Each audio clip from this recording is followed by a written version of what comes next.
Sunshine's POV. Sa gitna siya pumesto, nakasiksik naman ako sa balikat niya.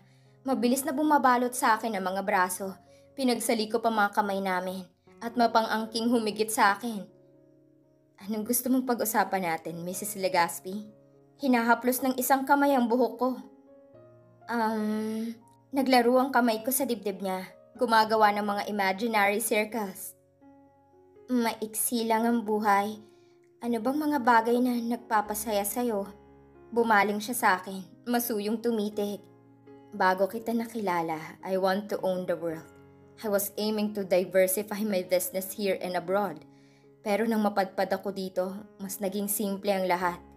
Namulat ako sa mga bagong bagay at hindi ko sukat na isang tao lang pala kailangan ko para maging ganito kasaya. Hinalikan niya ako sa labi.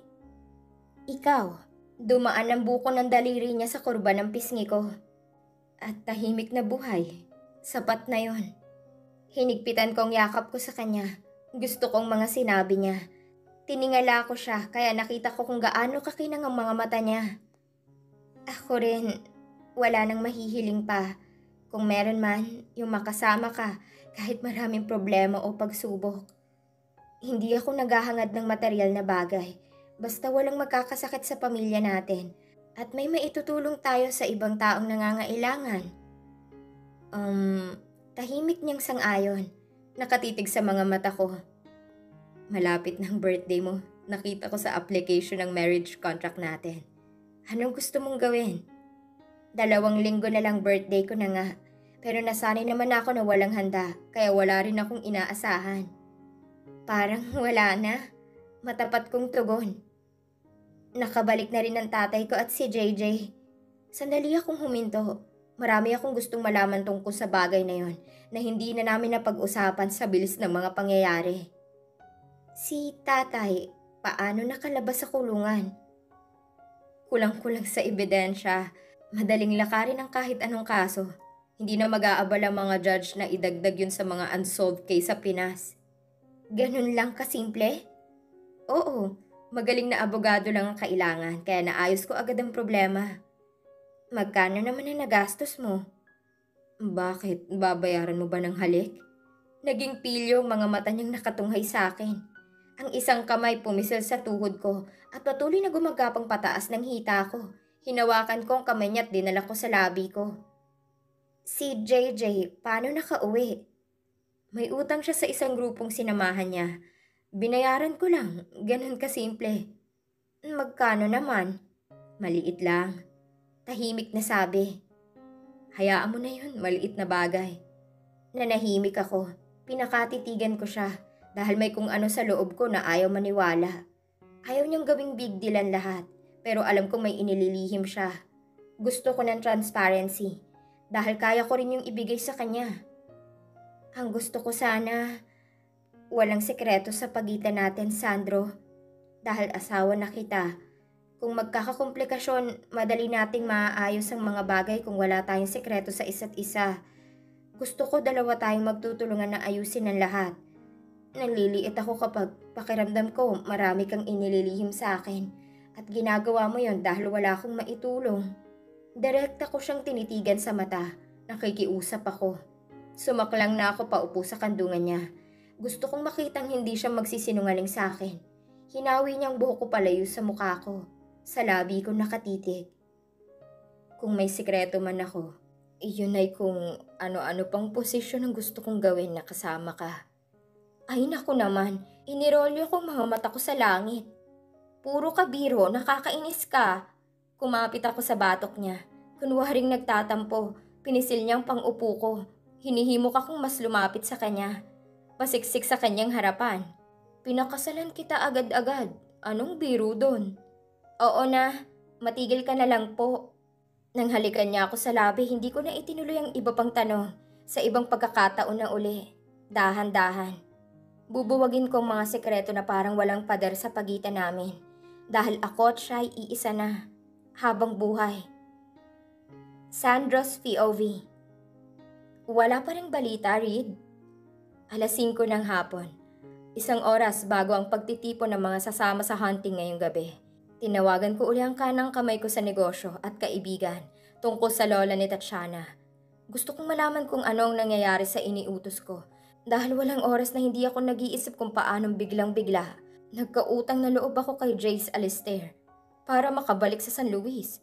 Halos 5 araw nang nakalipas mula nang pabantayan ako ng matandang babae na yon sa loob ng sarili kong pamamahay.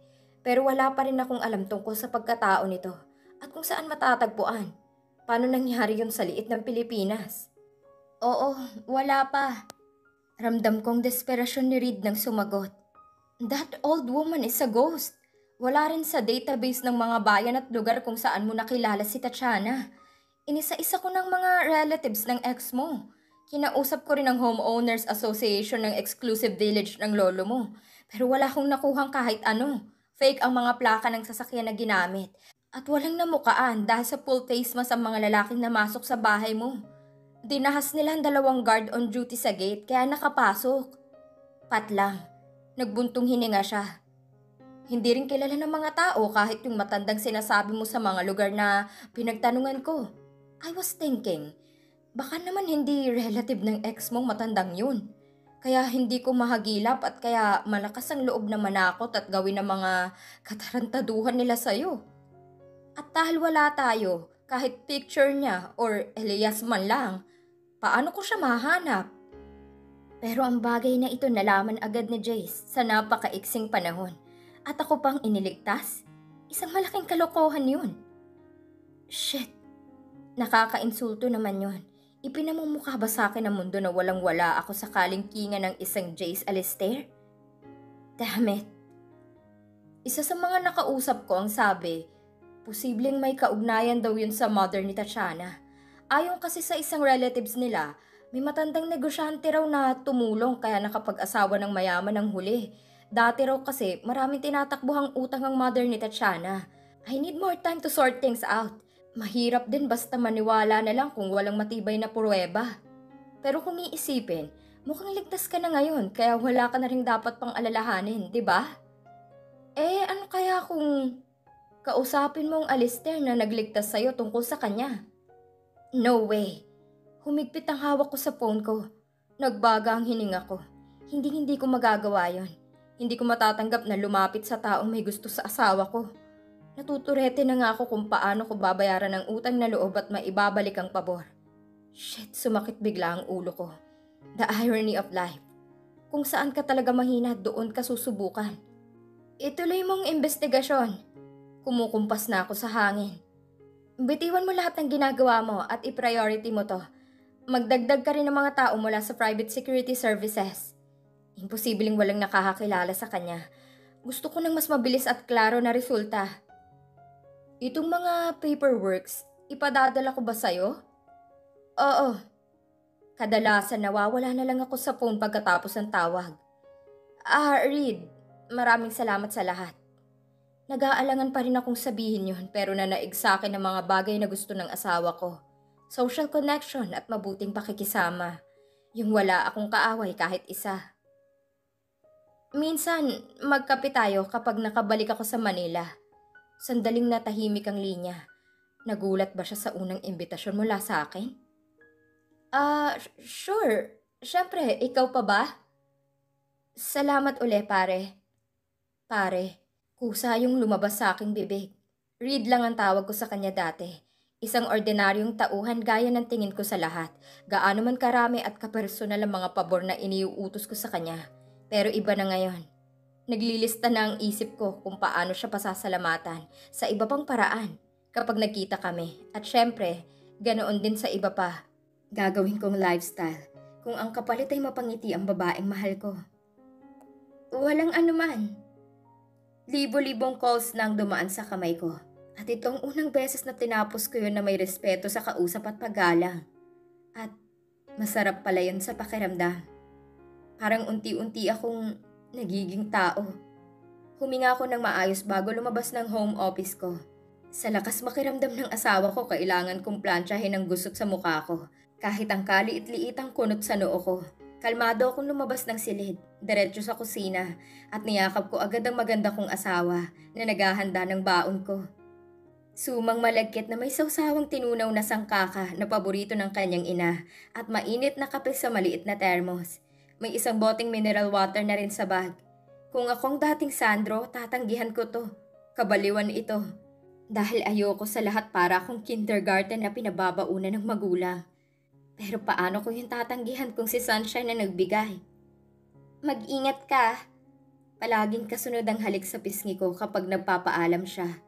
At palagi ring hindi sapat sa akin ang halik na yon dahil gustong-gusto kong labi niya.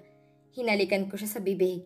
Sinadya kong hulihin ang maliit niyang bewang at nagpaubaya naman siya. Pagliyad niya tumama sa katawan ko ang harapan niya at agad akong sumiklab sa matinding pagnanasa. Hindi natatapos ang uhaw ko sa kanya. Palagi akong nababaliw sa matinding pangangailangan. Nasa isip kong naihiga ko agad siya sa ibabaw mismo ng mesa at inaangkin ko siya. Yung uri ng paghalik na mapusok, yung hindi niya makakalimutan.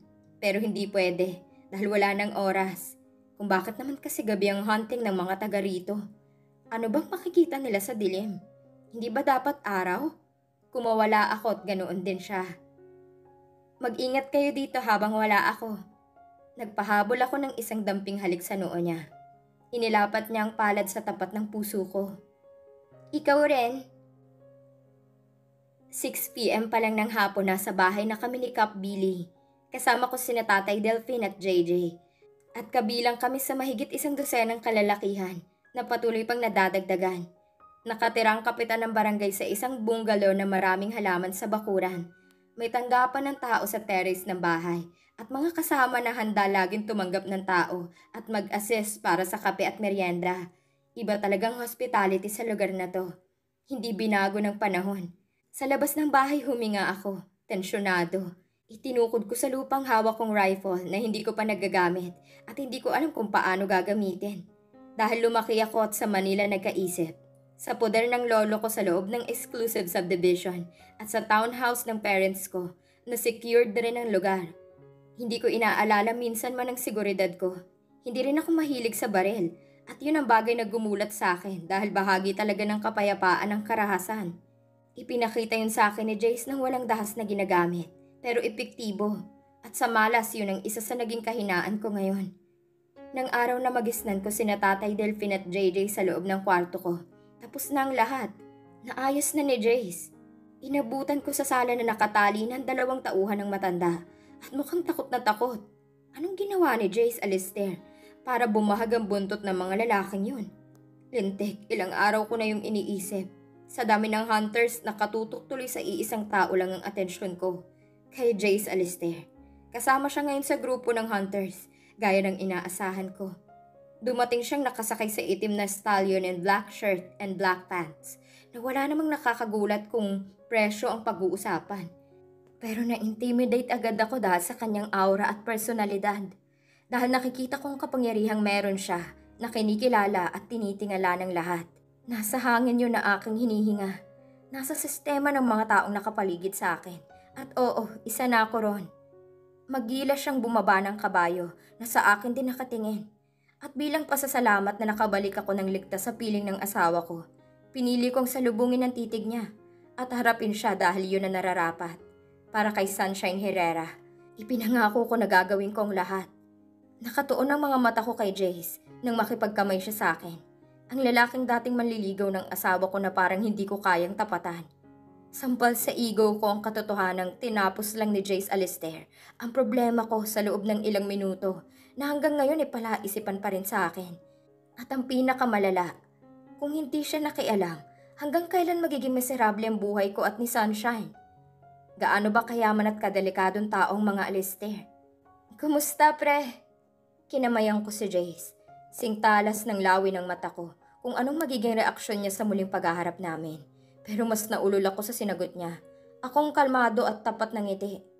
Nasasaktan ako sa isiping kayang-kaya niya akong talunin sa maraming bagay at parang ipinamukha niya sa akin ang mga kakulangan kong yon. Huli na. O baka ako lang ang nag-iisip nun. Mabuti pre. Mainit rin ang palad niya at lintek napakabango ng simpleng damit kahit nasa bukid lang. Sinong babaeng hindi magkakagusto dito? Meron. Asawa ko. Nahagilap ko ang confidence ko kaya napaliyad ako kahit paano. Mabuti at nakarating ka. Sumulyap siya sa tabi ko na parang nakikita doon si Sunshine. At yun ang hindi ko nagustuhan. Sumakit ang dibdib ko. Para kung literal na sinipa ng dala niyang kabayo sa dibdib. Inaasahan ba niya nasasama sa gubat ang asawa ko para makita niya? Huminga ako na insulto. Sumama na ba siya sa inyo sa ganitong lakad? Huli na para pigilan kong bobo kong tanong. Sandali siyang hindi nakasagot. Nagulat yata na nahulaan kong iniisip niya. Si Sunshine? Halos mautal siya. Gumapang ang pamumula hanggang sa puro ng tenga niya. Halatang may gusto pa rin siya sa asawa ko. Yes, of course. Once. Paglilinaw niya. At naghaligaw-ligaw sila sa gubat habang kasama ni JJ. And I was the one who rescued her. Humigpit ang hawak ko sa aking baril. Gusto ko siyang patayin. Nang insulto ako at nagsiselos ako sa mga panahong nakasama niyang asawa ko. O baka nahahawakan pa. Umigting ang mga pangako. Parang gusto ko ng away ngayon din. At kumusta siya nang makita mo? Hindi ko maitago ang galit ko. Naging tensyonado ako. Ayos lang siya. Casual na sagot. Umatras ng isang hakbang palayo sa akin. Nagsisisi na ba siya na iniisip niyang asawa ko sa harapan ko? Tapat lang. Nagkaroon lang ng maliit na sugat. Nagkibit siya ng balikat. Saan? Tanong sa isip ko na hindi na nasagot dahil kasunod niyang lumapit sa akin mula sa kanyang likuran ng kapatid niya. Si Craig. Welcome, pre. Si Craig na naglahad ng kamay sa akin. Gaya ng kapatid niya matangkad, maganda ang katawan, at kahit yata luma ang damit at sapatos, halatang makapangyarihan sa lahat ng anggulo at aspeto ng pagiging isang lalaki. Mas brusko ang dating ni Craig kaysa sa tahimik na personalidad ni Jace. Pero alam kong malaking pagkakamali na inisip ko noon na walang binatbat sa akin ang aking karibal. Hindi pa ako na-threatened sa buong buhay ko hanggang sa nakilala ko sila. Ang angka ng mga Alistair na nagpakita ng puwersa sa araw ng kasal ko. Hindi ko lang pinansin. Naisip ko, kung pagkakaisahan pala ako ng mga ito at mga taga rito, siguradong mawawala sa akin ang asawa ko o hindi na matatagpuan kahit ang bangkay ko.